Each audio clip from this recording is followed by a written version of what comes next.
We are officially at the end of the series. This video is going to be about how to fix toxic masculinity. I have my script in front of me. I'm just going to read through it. And I'm going to read so fast, and this video is going to be over so quick. You're going to be so proud of me. Okay, so toxic masculinity comes with a great number of problems. I can't do that. Okay, I have to talk. Right, and so it harms men by teaching them how to suppress emotions, fear vulnerability, measure their worth through dominance, blah blah blah, success. It results in emotional repression, poor mental health, isolation, depression, suicide. It creates power struggles, fear of intimacy, communication breakdowns, blah blah blah blah blah. Inequality, violence, homophobia, also very valid. Right, and so it's a mental trap, really. Don't subscribe to toxic masculinity. Don't do it. Okay, anyway, all right, so if it affects you, so toxic masculinity is so pervasive. It affects you, it affects the people that you're involved with, it affects women, it affects children, it affects the way that you are perceived by people. So we must actively just destroy it, just kill it, just burn it. Masculinity is only healthy and not toxic. Just like, we've got to do this. Because oh my gosh, did you hear my back crack? As you can tell, I have lost my mind. It is currently 4 a.m. Okay. Alright, let's just read through everything. Okay, so first thing is, be aware of what threatens your masculinity. Whenever something makes you feel emasculated or offended or whatever it is, make a note of it. This can be a physical note, mental note, whatever it is, but the first step to solving any problem is to acknowledge it and give it some words, label it, observe it. Like, for example, do you feel angry when someone's behavior makes you feel like less of a man? That could be a trigger. Number 2, observe other men and yourself objectively. Are men around you quick to take offense? Because you might have learned that from someone else. Do they talk about, do they gas themselves up? Do they talk about material things a lot? Like, oh my god, I bought this car, I bought 500 kgs of gold, my stocks are doing so well, whatever. These are all good things. I'm not even saying that they're bad things. I'm just saying, are they showing off or not? Identify that. Learn to identify when people are just talking about things in a way that's just tooting their own horn or not. Do they have an air of superiority? Are they loud and forceful? Are they always trying to subdue you? Don't bad masculine, toxic masculine. Okay, are they loud, forceful, blah blah blah?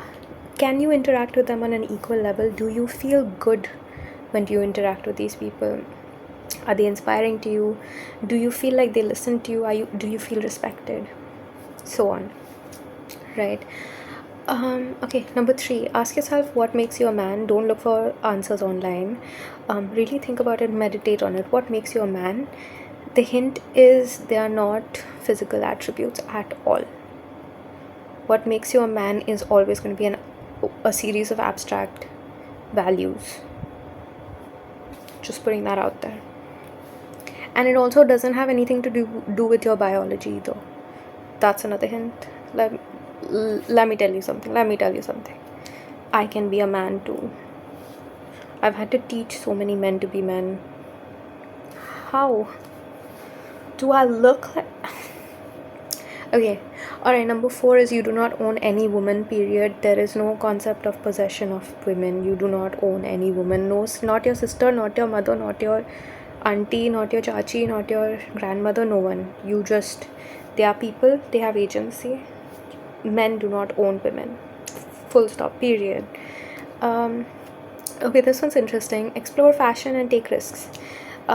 We have these really gender specific colors for men, like blue, black, brown. Enjoy the whole range of it. Wear pink, wear jewelry, try different silhouettes, try different shoes. Try bracelets, try earrings, release yourself from all these made up rules that limit exploration, really. I don't know. I mean, as a culture, as society, we are moving ahead and we are becoming more explorative, but a lot of men are still like sort of trapped in these rigid roles, in these rigid boxes, in these cages that are oppressive. And then, like, also don't mock people who do this.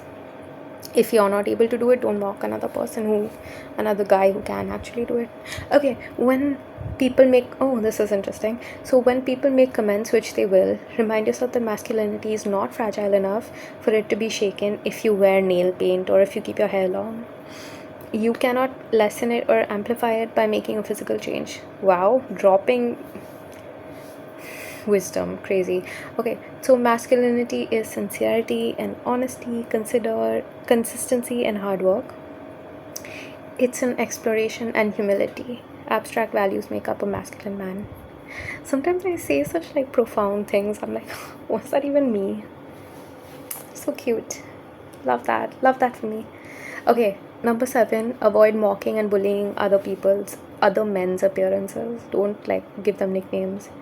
I mean, sometimes they're funny, but like, don't be rude about it. Don't be bitch about it. Okay, so once you stop judging men, you will find, this is also interesting, that this imaginary magnifying glass that you feel like is pointed towards you actually does not exist, because the whole time you were holding it and you were like judging other people. And so if it disintegrates, there's no judgment even coming towards you. So that's, a lot of it can be projection. A lot of judgment is often projection. Alright, so understand that everything is temporary, and catch yourself and stop yourself when you feel like you're obsessing about status symbols like cars, clothes, money, physique, ladies, girls, whatever. Stop yourself from flaunting or boasting. Okay, valid. Okay, this is really important. Earn money because you want to, because it's points rather than lusting for it. Understand money, understand how to budget, understand how to save, invest, not because it will buy you respect, but rather because it will give you stability, it will allow you to explore new experiences, and it will give you safety, healthcare. There's a different reason for loving money and lust, isn't it? And buying respect and status, isn't it? Okay, take breaks when you need to. You can rejoin work whenever you need to, whenever you want to, but do not neglect your health no matter what. Take breaks, and your relationships, work on them. You might lose a little bit of money sometimes just by taking some breaks, but that's still much better than losing time with people and time with yourself, which is way more finite than money will ever be. So yeah, it's a valuable lesson. I believe in that personally, and I try to embody this particular point.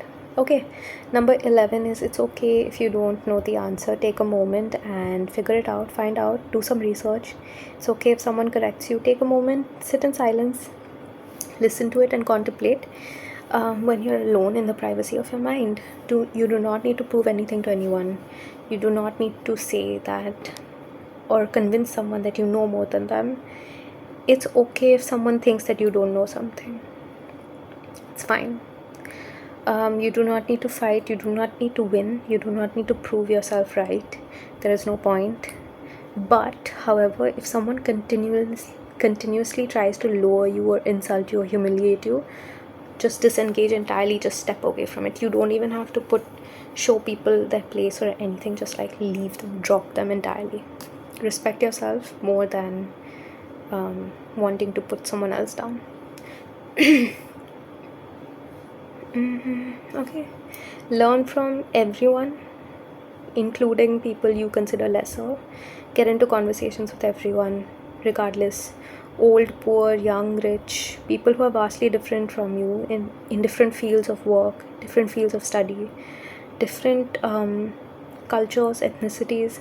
Speak to everyone you can, because someone has something to teach you, and it's okay if they're not, if they might be smarter than you sometimes, if they're more interesting than you. That's better.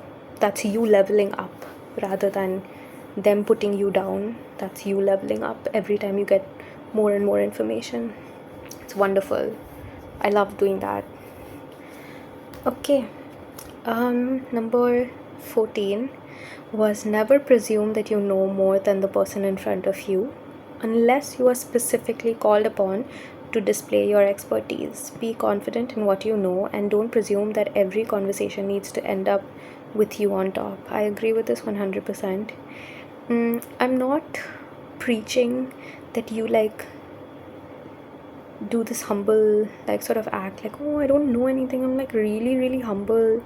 Like one of my really close friends does this and it drives me insane. He be like, no, I'm a feminist, no, every woman should talk and all. But he's like this most skilled person I will ever, in our field, that I will ever know. And one day I'm just gonna beat him up, really. Because he's like, oh, I don't know, I'm not very good at what I do. But he's like the best, objectively like the best. So, I don't know, whatever, don't do that. But also don't approach every conversation with you being like, oh, I know more than you by default. That's not cool, don't do that. Alright, let's see. Be confident in what you know. Alright, very important. When you feel emotional, take a moment to acknowledge and observe your emotions. Name your emotions, feel your emotions. And initially, when you're super repressed, maybe you aren't in the practice of feeling your emotions in this way. It's going to really take a lot out of you. It's going to exhaust you and be really, really exhausting and really difficult. But eventually, over time and through repetition of like being able to feel your feelings, you're going to be able to regulate it better. There is an end to suffering, so even if you're going through something really difficult, eventually it's going to stop. Okay, yeah, feelings have functions and they tell you what to do and what to not do. So there's sort of like the compass inside your system that helps you avoid pain and helps you to preserve yourself. But sometimes it might be, you might feel like avoiding pain so much that you just like avoid the feeling altogether, which is what men do a lot, because we've not socialized men, we've not trained men to be comfortable feeling their feelings. Yeah, so that's what happens a lot. They can kind of be, feelings can be difficult to decode, but they are still useful. Alright, right, so name, express and regulate your emotions without shame, but do not get aggressive, violent, passive aggressive. Don't be like not nice, not good. Don't be not good. Okay, get into anger management if you need to. Cry if you need to. Number 19, vulnerability lets you open up to the world, but practice it super safely. This is really important. When you feel like you need a space, you might have to create this safe space to like share yourself with. Make sure that there's no like mockery, no like shaming involved, no judgment. Be attuned to how you feel around the people that you've allowed into your safe space. And the thing is, also understand that a lot of people who are difficult people, who are really aggressive or really toxic people, sometimes they need the most help. So you might have to really like sort of stick it out with some people sometimes, but don't push yourself to do it if you're not ready, if you're not in that state of mind. It's fine. You can't pour from an empty cup. Yeah, so create safe spaces, but do it carefully, practice it safely. Okay, number 20 is really important. Know that some people do want to offend you and hurt you and mock you. And that is true because a lot of men are still toxic masculine, and a lot of men do want to sit on top of your head and want you under their feet. It's how it is. And a lot of women also may be like that. But we're not discussing women, so I'm not going to get into that. Yeah, so identify safe spaces to be vulnerable, do it safely. 21, seek connection when you are in emotional pain, offer comfort when your friends are in emotional pain. If you do not have the skills to offer advice yet, just offer a listening ear without judgment. That's more than enough for friendship. You might even find that people are willing to reciprocate your kindness. This is something that I have put into practice because I never felt heard or seen. And so what I started to do was I started to share my problems with people, and I would listen to people and their problems, and maybe I didn't have the skills or the knowledge or the insight to fix anything, and that's fine. No one was looking for me to fix them anyway, so we created a safe space, and then I got my safe space, and people are listening to me and helping me, and that's lovely. That's such a wonderful place to be emotionally. Okay, understand. Number 22 is understand that sharing your perspective and your struggles is educating other people and may even be helpful to others who don't feel courageous enough to share their struggles. I love this. I can be so insightful sometimes. Okay, there's someone outside, so I have to be really careful about